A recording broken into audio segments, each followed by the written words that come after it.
All right, picture this. Late 2025, and suddenly a massive problem hits the global aviation industry, affecting thousands of planes.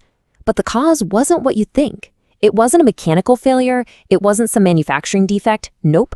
This threat came from 93 million miles away. Let's dive into this because it's an incredible story about technology, cosmic forces, and a frantic race against time. And the number, it's just staggering. We're talking about an emergency directive for about 6,000 Airbus A320-family jets. These are the workhorses of modern aviation, They're flown by pretty much every major airline you can think of. All of a sudden, a huge portion of the entire global fleet had to deal with this urgent technical mandate. So you have to wonder, what could possibly affect that many planes all at once? Well, the investigation pointed to a really unlikely culprit. The sun. Yeah, the sun. A burst of intense solar radiation exposed this hidden weakness, very deep inside the plane's flight control system. Now, before you start worrying about your next flight, I want to be clear, this story has a happy ending. The problem was found and fixed with unbelievable speed. So this really isn't a story about a failure. It's actually a fascinating look at how the entire global aviation safety system came together to fight off a threat from outer space. It all kicked off with just a single flight, one real-world event that took what was a theoretical risk and made it a very, very urgent reality. So let's take a look at what actually happened. So, October 30th, 2025. Passengers on JetBlue Flight 1230 are just cruising along, everything's normal. Then suddenly the plane pitches nose down with zero input from the pilots. The crew, true professionals, they expertly got control back and landed safely. But that's a deeply unsettling thing to happen. And here's the really interesting part. The autopilot never kicked off. That turned out to be a massive clue for the investigators. Okay, so with the what, where, and when figured out, investigators from Airbus and the NTSB started hunting for the why. And those clues led them deep into the plane's really sophisticated digital nervous system. To really get what happened here, you first need to understand a little something called fly-by-wire. On an A320, the pilot's side stick isn't physically connected to the wings and tail with cables. It's all electronic. The pilot tells a computer what they want the plane to do, and the computer makes it happen.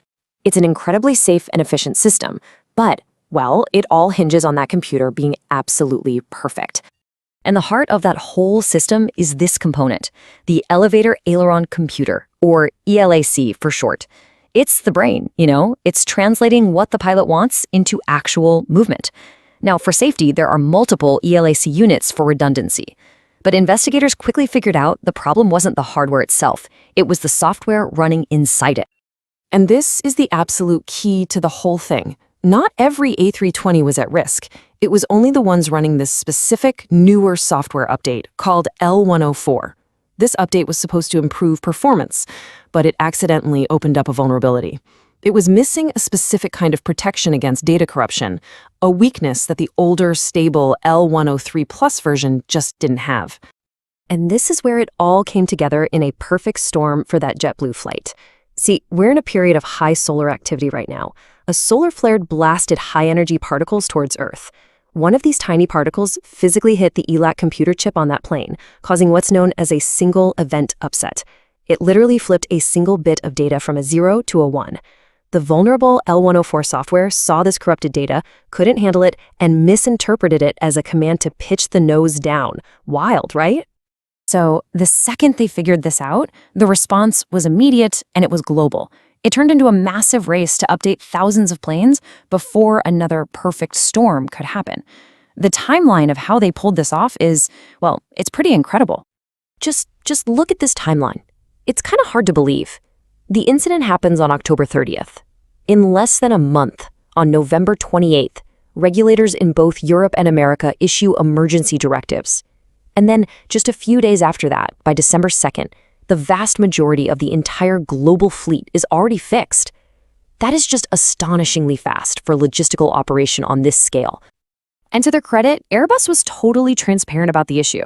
In their official statement, they owned it. They confirmed the cause was solar radiation, and they doubled down on their commitment to safety. This kind of open communication is so important for keeping public trust when something like this happens. To really get a feel for the scale, just look at the numbers in the US alone.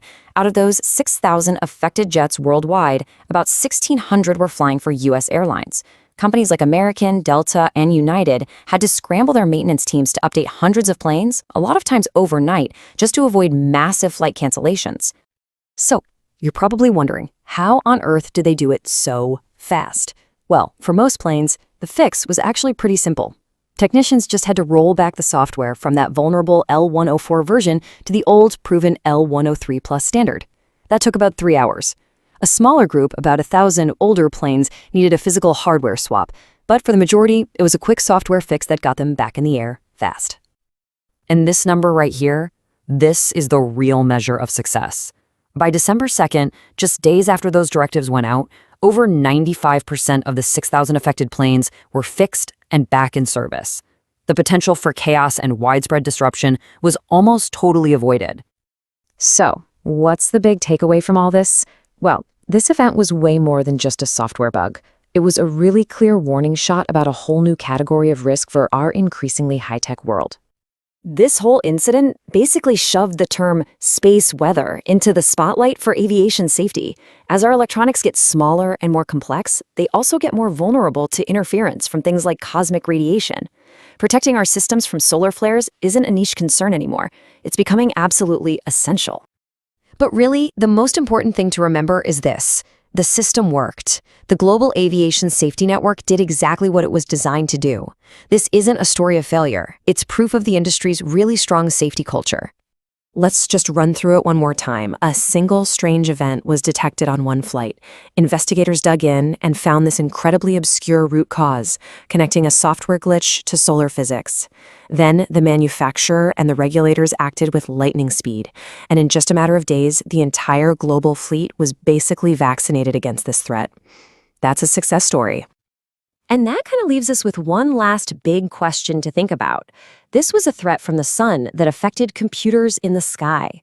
As everything, our cars, our power grids, our entire world becomes more and more reliant on complex software and tiny microchips, it really forces us to ask, are we ready for a future where the biggest risks don't come from here on Earth, but from space itself?